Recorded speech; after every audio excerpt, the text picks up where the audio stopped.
Au nom du Père et du Fils et du Saint-Esprit. Amen. Bonjour, bonjour ma famille prophétique.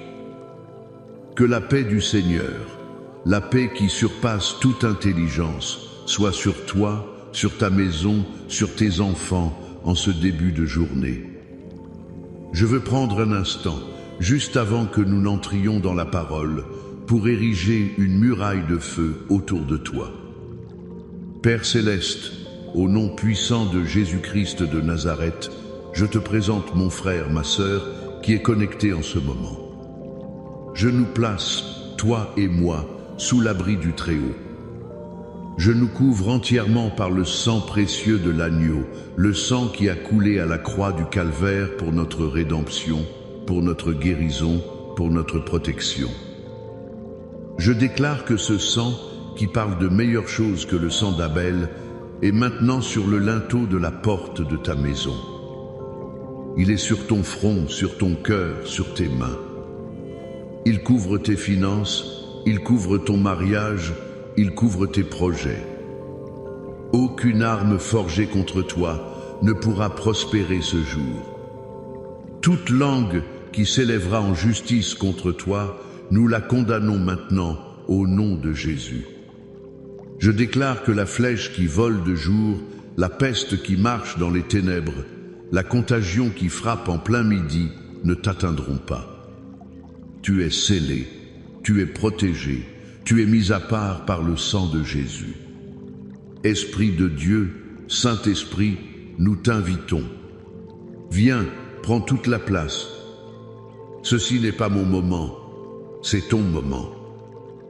Viens et parle au cœur de tes enfants. Je ressens fortement dans mon esprit de prier pour toi qui te sens faible dans ta foi.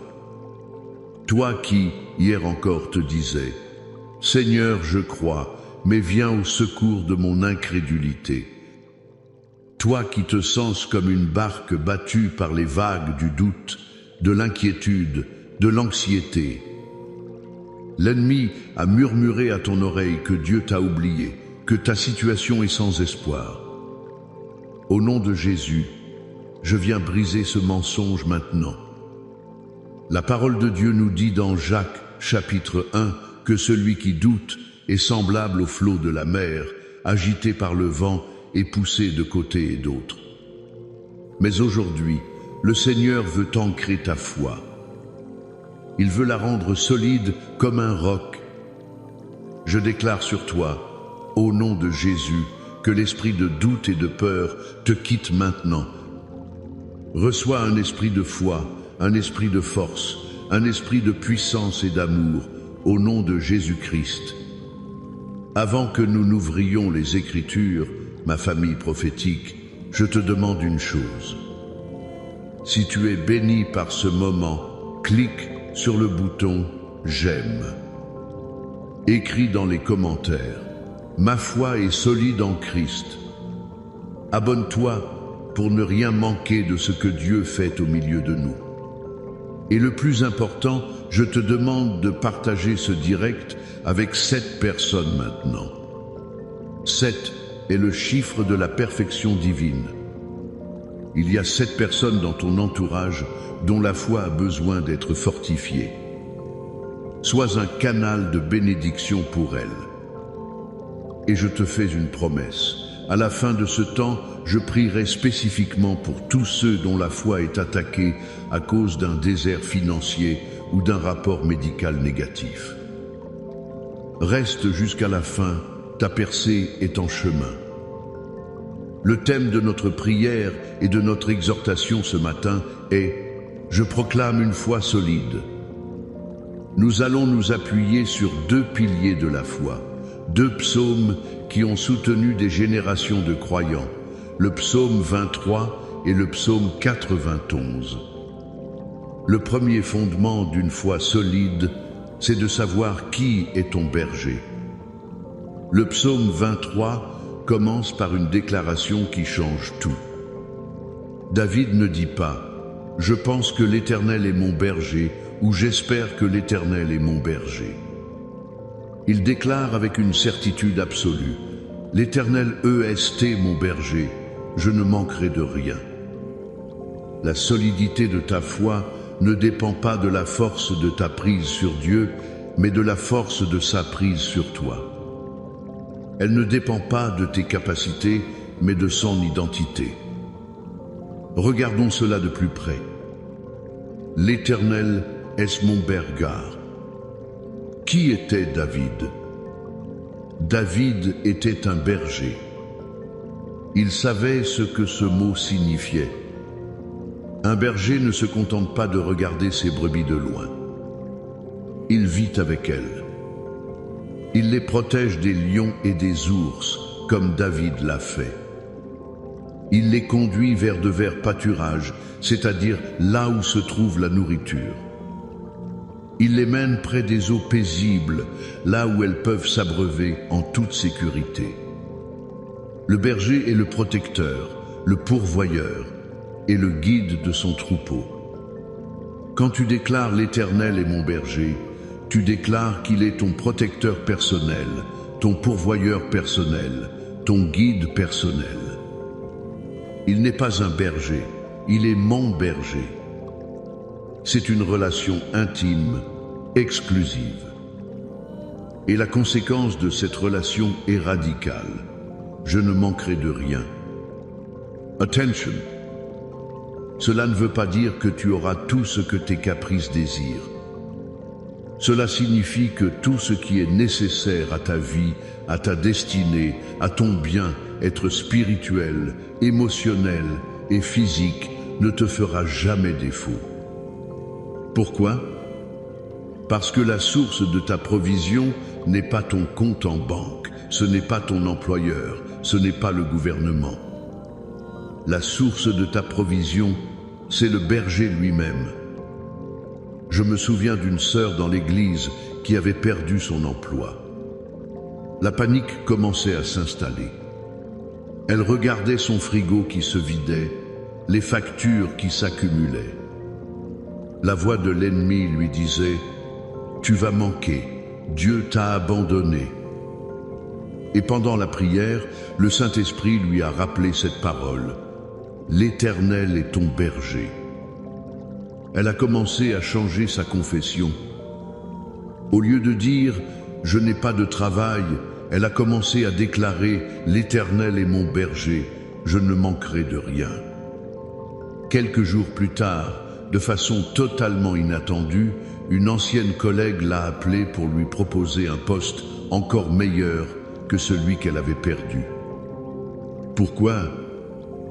Parce qu'elle a déplacé son regard de son manque pour le fixer sur son berger. C'est ça, la foi solide. C'est de savoir, même quand tu traverses la vallée de l'ombre de la mort, comme le dit le verset 4, que sa houlette et son bâton te rassurent. Tu n'es pas seul. Le berger est là. Aujourd'hui, je t'appelle à faire cette déclaration avec moi, non pas comme une poésie, mais comme un décret prophétique sur ta vie. L'Éternel est mon berger, je ne manquerai de rien. Le deuxième fondement d'une foi solide, c'est de connaître l'adresse de ta forteresse. C'est ce que nous enseigne le psaume 91. Écoute bien les premiers versets. Celui qui demeure sous l'abri du Très-Haut repose à l'ombre du Tout-Puissant. Je dis à l'Éternel, mon refuge et ma forteresse, mon Dieu en qui je me confie. Le mot-clé ici est demeure. Il n'est pas écrit celui qui visite de temps en temps l'abri du Très-Haut, ou celui qui court vers l'abri du Très-Haut seulement quand il y a une tempête. Non. Il est écrit celui qui demeure. Demeurer, c'est faire de cet endroit ta résidence permanente. C'est ton adresse. Ta foi devient solide quand ta vie de prière, ta communion avec Dieu n'est plus une activité du dimanche matin, mais le lieu où tu vis, respires et trouves ton être chaque jour. Qu'est-ce que l'abri du Très-Haut, ce lieu secret? Ce n'est pas un bâtiment. C'est un état de cœur. une posture spirituelle de dépendance et de confiance totale en Dieu. C'est choisir de vivre consciemment dans sa présence. C'est commencer ta journée non pas avec les nouvelles du monde qui sèment la peur, mais avec les nouvelles du ciel qui proclament la victoire. C'est faire de sa parole la première et la dernière voix que tu entends chaque jour. Imagine une forteresse médiévale. Les habitants ne sortaient pas pour combattre l'ennemi en rase campagne, pour ensuite courir se réfugier dans la forteresse une fois blessés. Non, ils vivaient à l'intérieur de la forteresse. Les murs épais les protégeaient des flèches ennemies. L'ennemi pouvait crier, menacer, tirer ses flèches, mais à l'intérieur, ils étaient en sécurité. Spirituellement, c'est la même chose. Les flèches de l'ennemi, ce sont le doute, la peur, le découragement, les paroles négatives, les mauvais diagnostics.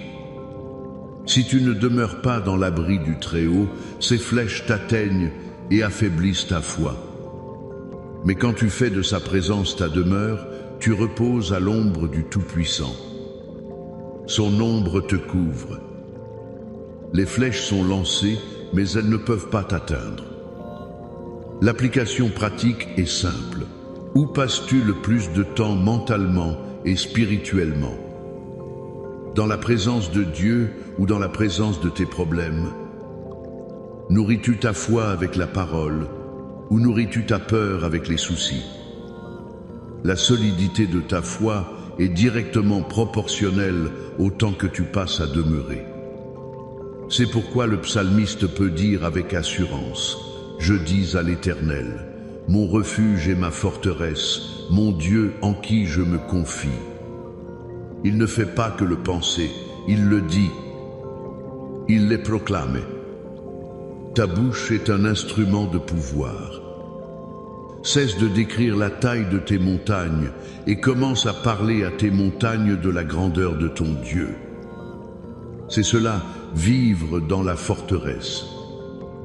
C'est un choix actif. Aujourd'hui, je t'appelle à déménager. Quitte l'adresse de l'inquiétude, quitte l'avenue du doute et viens t'installer de façon permanente à l'adresse de l'abri du Très-Haut. Maintenant, je veux que nous prenions ce psaume 91, non pas comme une simple lecture, mais comme une arme de guerre spirituelle. Je vais le proclamer sur ta vie, et là où tu es, reçois chaque parole comme une vérité divine pour toi, pour ta famille. Écoute la parole du Seigneur. Celui qui demeure sous l'abri du Très-Haut repose à l'ombre du Tout-Puissant.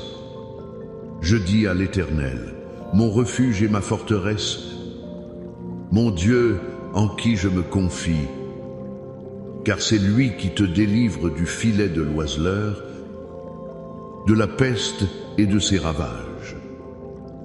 Il te couvrira de ses plumes et tu trouveras un refuge sous ses ailes. Sa fidélité est un bouclier et une cuirasse. Tu ne craindras ni les terreurs de la nuit, ni la flèche qui vole de jour, ni la peste qui marche dans les ténèbres, ni la contagion qui frappe en plein midi. Que 1000 tombent à ton côté et 10 000 à ta droite, tu ne seras pas atteint. De tes yeux seulement tu regarderas et tu verras la rétribution des méchants. Car tu es mon refuge, ô Éternel. Tu fais du Très-Haut ta retraite. Aucun malheur ne t'arrivera, aucun fléau n'approchera de ta tente. Car il ordonnera à ses anges de te garder dans toutes tes voies.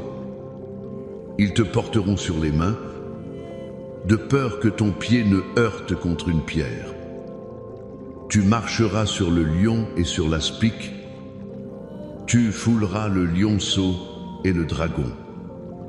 Puisqu'il m'aime, je le délivrerai. Je le protégerai, puisqu'il connaît mon nom. Il m'invoquera et je lui répondrai.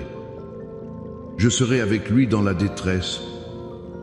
Je le délivrerai et je le glorifierai. Je le rassasierai de longs jours et je lui ferai voir mon salut. Amen.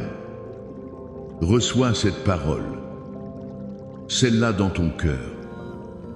C'est ta promesse. Maintenant, entrons dans ce temps de prière. Père éternel, nous venons devant ton trône de grâce avec assurance. Merci pour ta parole qui est une lampe à nos pieds et une lumière sur notre sentier. Merci parce que tu n'es pas un homme pour mentir, ni un fils de l'homme pour te repentir. Ce que ta bouche a dit, ta main l'accomplit. Seigneur, je prie pour que tu graves dans le cœur de mon frère, de ma sœur, la révélation que tu es son berger.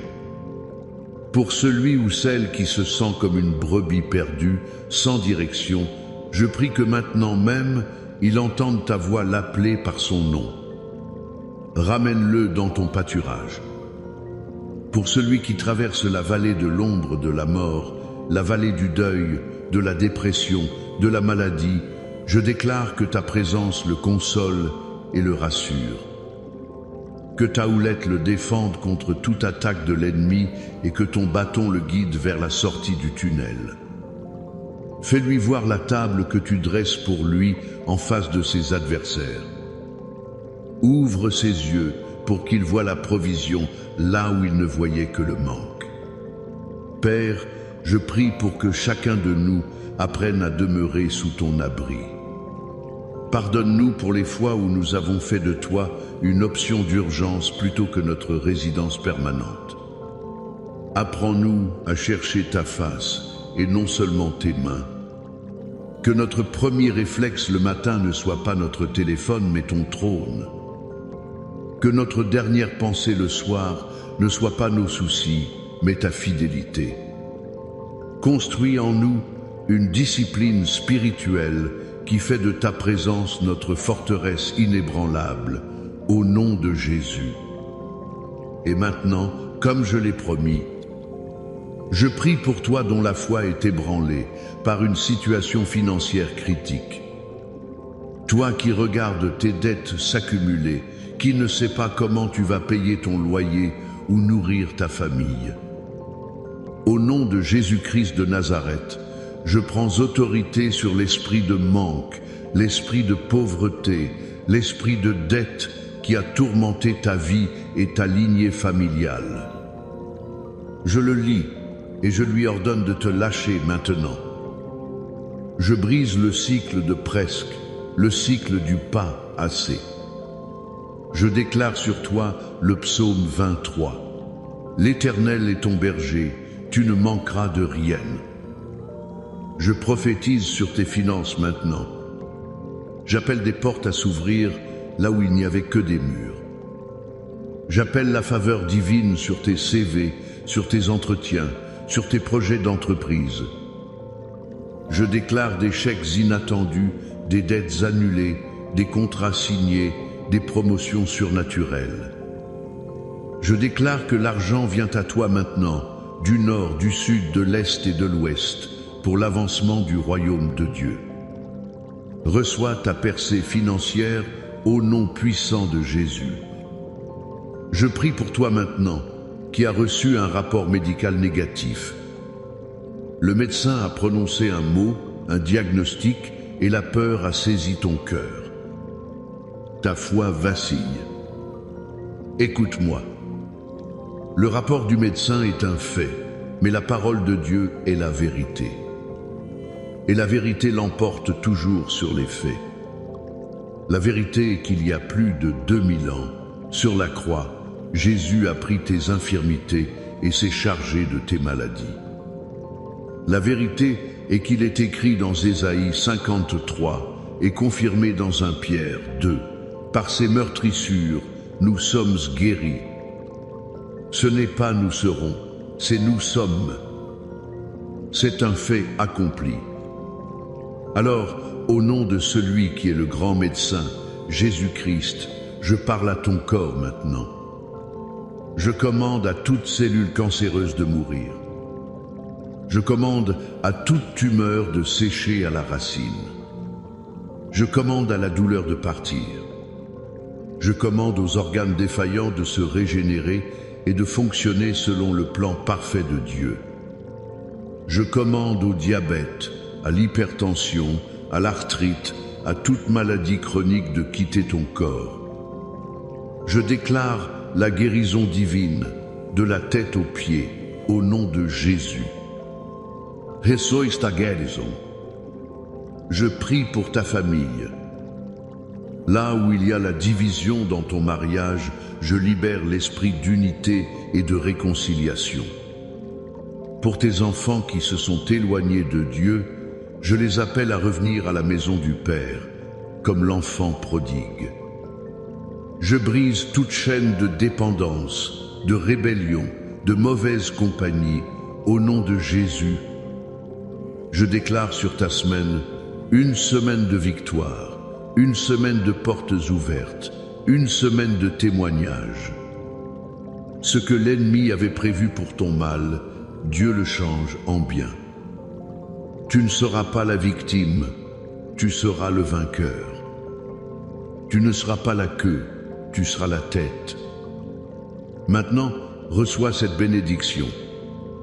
Que l'Éternel te bénisse et qu'il te garde. Que l'Éternel fasse luire sa face sur toi et qu'il t'accorde sa grâce. Que l'Éternel tourne sa face vers toi et qu'il te donne la paix. La paix dans ton esprit, la paix dans ton cœur, la paix dans ta maison. Va dans la force que Dieu te donne, avec une foi solide comme un roc. Au nom du Père, du Fils et du Saint-Esprit. Amen et Amen.